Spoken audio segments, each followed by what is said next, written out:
This could be the answer to why your tee shots keep going to the right. I'm going to show you something that you didn't even know could have been a problem, but it might be affecting your game more than you actually realised. Stick around, let's get into it.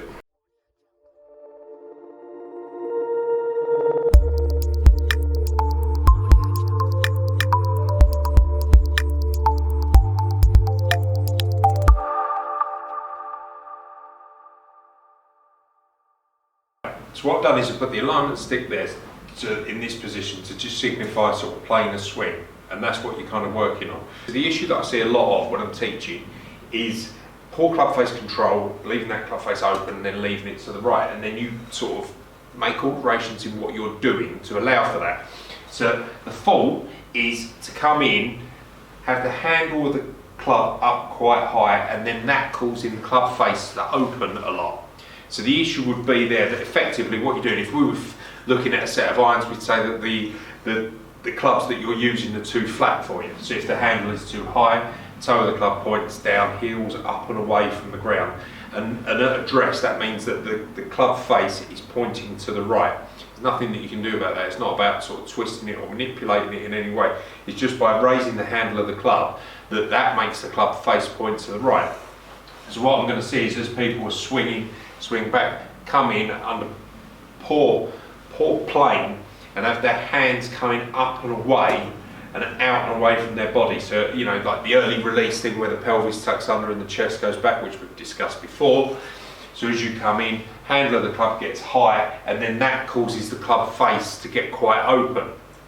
Then you're going to hit the sort of pushes, slices, things like that, lose the ball to the right hand side, and that's going to cause you a problem.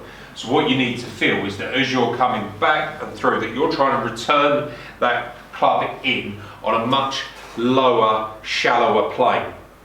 So the handle of the club not up so high, up much lower. So you're looking to, if that's your setup position there, to swing back and return the hands into as close as similar position as what you were at address. Obviously your body's going to open up and stuff like that as well.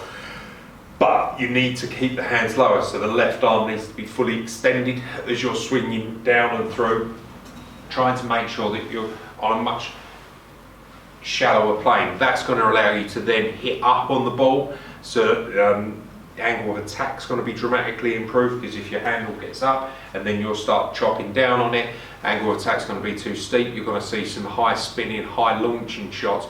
You want to be a lot shallower, delivery of the club into the ball, keep the hands nice and low and feel like you're pushing and squeezing that ball away off of the tee. So simple, put your stick out there, get your camera and make sure that you video yourselves, get some swings where you feel yourself right nice and low, work on plane of swing, back, through, try and get some of those. So a little bit pushy, but some nice high launching, low spinning shots. You're not going to do that if you have the handle of the club up very high. You're going to leave the club face open, lose the ball to the right. It's going to cause you all sorts of problems. So just practice that, try and get the hands a little bit lower through impact, shallowing out the angle of attack, hitting the ball. You'll be a lot more consistent and hopefully hit the ball a little bit further as well.